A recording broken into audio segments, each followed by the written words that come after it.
Everyone's invited to Thanksgiving. My mom announced in the family group chat cousins, aunts, my brother, even my ex-stepdad's new girlfriend, then, except Naomi, this is family only. I didn't argue in a thread full of turkey. GIFs. I read the venue name, Copper and Sage, and smiled, because my mother didn't know who owned Copper and Sage. Set upon Naomi Flores, 31, general manager and silent co-owner of Copper and Sage, a modern American restaurant in Austin. Silent means my name isn't on the website. My partner, EJ, our chef, gets the interviews. We opened 18 months ago on a corner that used to be a tire shop. Now it's windows, plants, and a line on Friday nights. My family and I have a rhythm. They live out loud. They also critique out loud. I'm the eldest, the planner, the first with a low 2, the one who learned no late. When I decided to leave a corporate operations job to build a restaurant with EJ, Mom called it cute and told her friends I was helping in a kitchen. I stopped correcting her after the third brunch, where she introduced me as my daughter who works at a cafe. It wasn't worth the fight. Last year, I set a boundary the family didn't like. I declined Christmas at my mom's after she said my girlfriend, now fiancé, wasn't a real invite. I said invitations to me include the person I love. Mom said I was being difficult. We did our own Christmas, and it was small and warm and not a performance. This November, we posted Copper and Sage's Thanksgiving prefix 3 seatings. A beautiful roast turkey, sage gravy, and the best pumpkin tart in the city. We also launched a give a plate option. $20 buys Thanksgiving dinner for someone through a local shelter. We comp our staff a family meal after the last seating. Industry holidays happen at midnight. I was proud. Tired, but proud. 2 days after we opened bookings, a private dining request came in for Thanksgiving Day at 4:30 p.m., 22 guests, the private room. The name, Flores Delgado family, contact, Clara Delgado. That's my mom's sister. The notes field, family only, no +1s. I stared, rubbed my temples, and said aloud to no one, of course. An hour later, Mom posted in the family group chat the message I'm pretty sure she wrote with a grin. Thanksgiving at the new fancy spot, Copper and Sage. I booked the private room for real family. Can't wait to see you all, except Naomi. This is family only. She sent a separate text to me. You're working anyway? I typed 3 replies and deleted them all. I could have said, you're out of your depth. I could have said, you don't get to cut me out and then enjoy the place I built. But EJ walked into the office with olive oil on his sleeve and said, what's wrong? My mom booked Thanksgiving here, I said. She invited everyone but me. He grimaced. Do you want me to cancel it? No, I said, surprising myself with how quickly the word arrived. We don't weaponize the restaurant. We do what we always do. Follow the contract. Treat them like guests, protect the staff, and I will protect my peace. Copper and Sage has policies people only read when they want to break them. For private events, especially on holidays, we require signed contract, 50% deposit due within 48 hours, non-refundable within 7 days of event. Final headcount 72 hours prior. Decreases after that are charged at full price. No outside desserts, 22% service charge for staff. Wellness, clearly stated, 2 hours. Hard stop. We have seatings before, after I sent the contract to Clara Delgado with my standard email and Anne. Extra line I now include because experience. Please share our policies with your guests so no one is surprised. The deposit hit the next day. The contract came back signed. I assigned my best server to the group, Ari. Funny, unflappable, and our strongest floor manager, Marisol, for that seating. I also put a post-it under the reservation in our system. No comps, no last-minute guests. If issues escalate, to Naomi, I did one more thing. I bought 22 give a plate meals in their name with my own money from the owner's draw and printed the certificates to hand them at the end of the meal. It wasn't petty. It was the opposite. If my family was going to spend hundreds of dollars here while excluding me, something good would leave the room besides tips. The week before Thanksgiving, Aunt Clara called with a question that had nothing to do with food. "We want to bring our own pie," she said. "My sister makes the best sweet potato pie." "I love sweet potato pie," I said. "But we don't allow outside desserts for liability reasons. Our pastry team can do a sweet potato tart if you'd like." "Fine," she said, and then, like a stage whisper, "And you know this is a family-only thing, right? No exes, no girlfriends, no Naomi." "I'm aware of the policy some people tried to invent," I said. "Our policy is that we seat the guests on the contract. We'll see you at 4:30. She didn't catch the tone. People rarely do when they've decided a story in their head is better than any script in your hand. Thanksgiving Day restaurants on holidays are 2 parts choreography, 1 part prayer. We ran a tight ship, first seating at 2 o'clock, second at 4:30, moms, final at 7 o'clock. The line fired. EJ sent plates that looked like magazine covers. I wore a navy blazer and a calm expression. At 3:45, the 2 o'clock party paid and hugged Ari. They bought 6 give-a-plate cards at checkout. Bless them dot at 4:10. I saw my family as it flocked through the window. Mom in a dress that said, "I know the owner even when I don't." My brother Lise and his wife, the cousins, my aunt with a folder like she was chairing a meeting, and because life never misses a chance for a subplot, my ex-stepdad's new girlfriend. In a sequin sweater, they swept in with the weather. "Reservation for Delgado," Aunt Clara announced at the host stand. "Welcome," Ari said, already ahead of them. "We're excited to have you. We'll seat you in the private room. And just a reminder, 2 hours for the seating. We'll give you a check-in at the 90-minute mark." Mom's eyes flicked around the dining room for someone to impress. "We'll need a few extra chairs," she said. 2 more cousins did end up coming. Marisol stepped forward.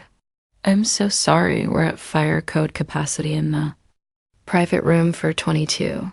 We can add a second table in the main dining room if you want to pay for 2 additional covers." Mom did a disbelieving laugh that works on church committees.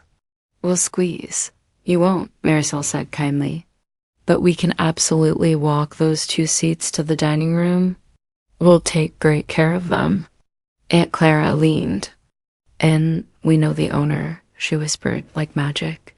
"I do too," Marisol said. "It's me today." I stood a few feet away and let my team do what they're excellent at, enforcing policies without making a mess. Ari walked them down the corridor to the private room, doing her guests wrangling patter. Bathrooms to the left, bar to the right, water on the table. "We'll pour wine in a minute. Tell me about allergies," dot from the doorway. I watched my mother.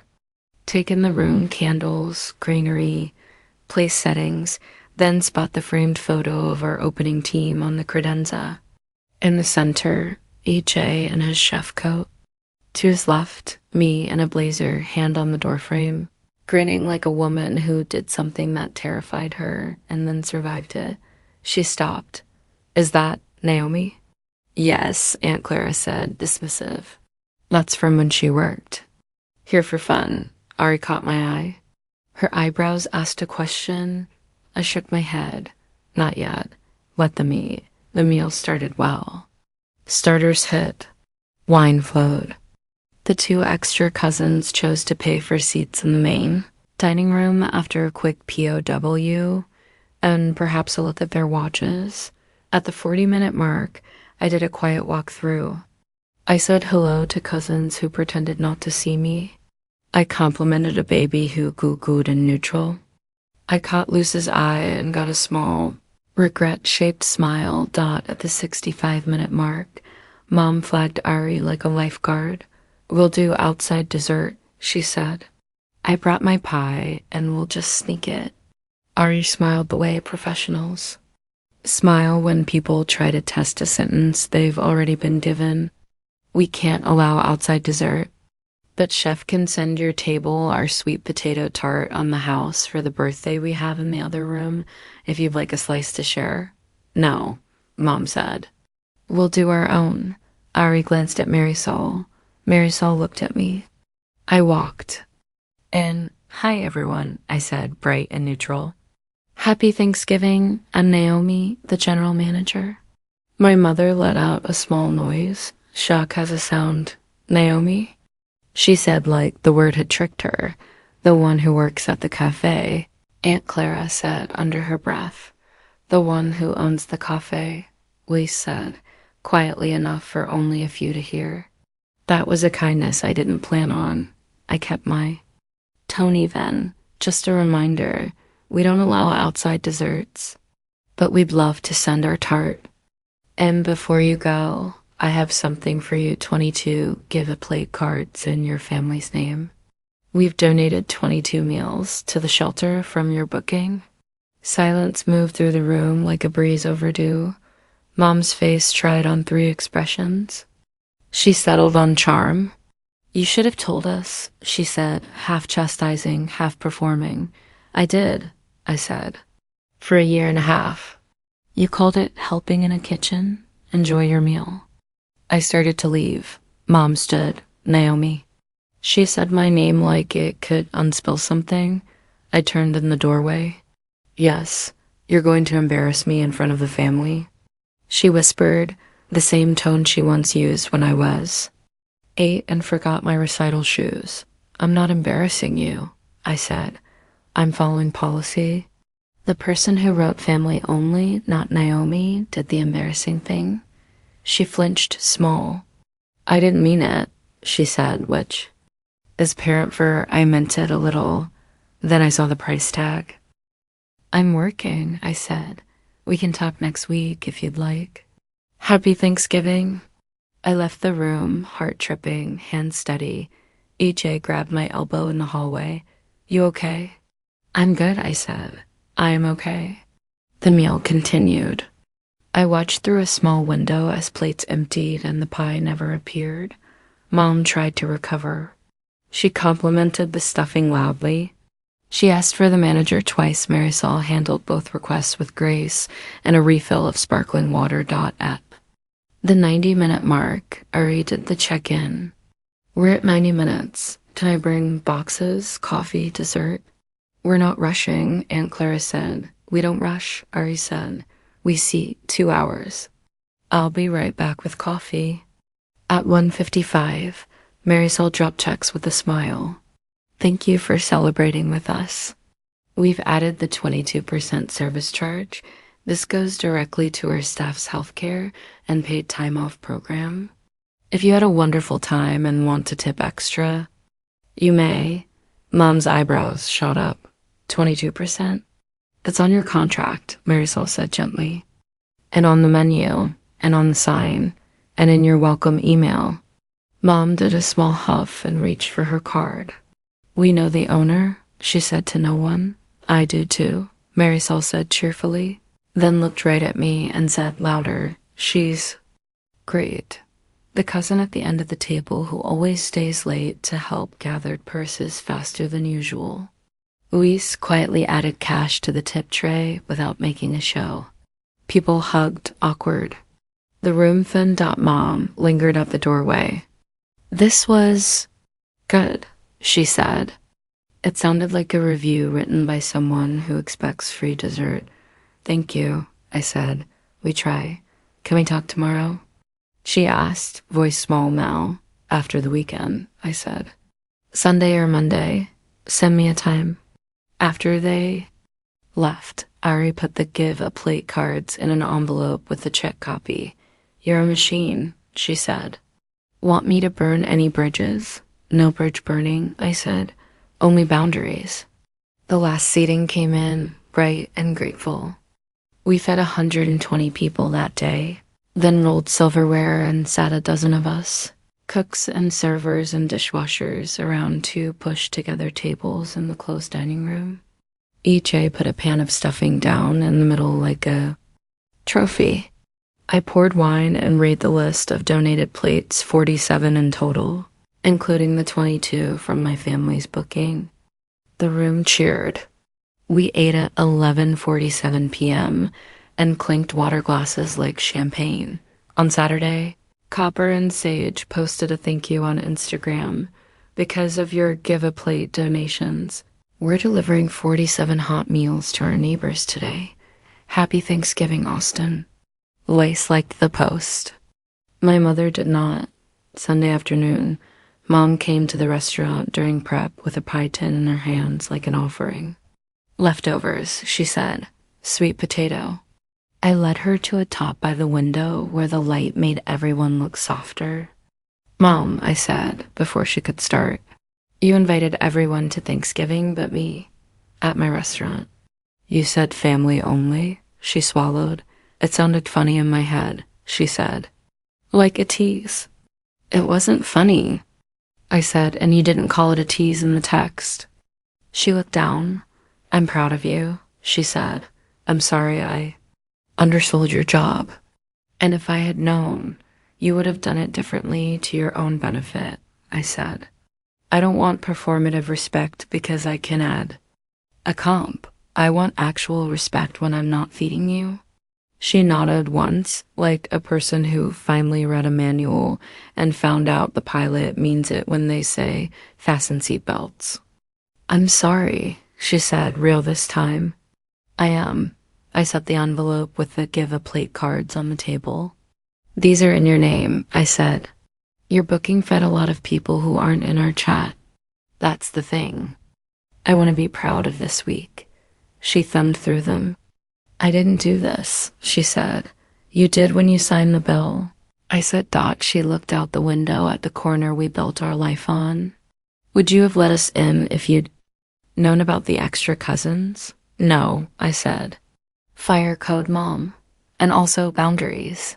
She smiled at that, small. Boundaries, she repeated like she was posing a new vocabulary word on her tongue. Okay, here's mine, I said. Invitations to me include my person. And if an invite says family only to exclude me, I'll decline everything around it, including the aftermath. If you want a relationship with me, it has to be one where you don't make me small to make a room laugh. She took a breath like a person calibrating, then said, okay. She slid the pie tin closer. Do your staff want dessert? We're good, I said, but thank you. She stood, hesitated, then leaned in half an inch like she might hug, and then thought better of it. I'll text you, she said. Sunday? Sunday, I agreed. 2 weeks later, I hosted my own Thanksgiving Industry Edition. We called it Last Shift, a Sunday potluck for service folks who worked the holiday, bartenders, baristas, line cooks from other places, a dishwasher who brought tamales that made EJ close his eyes and whisper swear words. We ate in the dining room with shoes off and music low, everyone telling stories about guests whose tips made rent and guests who didn't, and how sometimes the only family you can survive is the one you choose. My mother came by with pans of mac and cheese and set them down in the past like she had a right to be there, which on that day she did. She stayed 10 minutes, hugged me, didn't try to introduce me as a barista, and left. At Christmas, she invited everyone, plus Naomi and EJ, obviously, to her house. We went. When her church friend asked what I did, Mom surprised me by saying, Naomi runs Copper and Sage. She built it. No joke. No little cut. Just the right amount of pride. She is still herself fond of control. Allergic to being corrected, but she's also adjusting the recipe. We both are. Sometimes when I lock up after service, I stand in the private room and look at the framed opening team photo EJ with his arms crossed. Me with my hand on the door, and think about the night my family tried to exclude me from a table and ended up being fed by it anyway. Boundaries aren't doors you slam. They're doors you own. You don't have to stand in the doorway and explain them. You just have to keep the keys. If someone invites everyone but you to a dinner at your own table, don't flip the table limit. Let your policies, your staff, and your receipts do the talking. Feed who you want to feed. Set the boundary once, calmly, and keep it. The cleanest revenge is a full dining room, paid staff, donated plates, and a parent who has to learn your title the right way.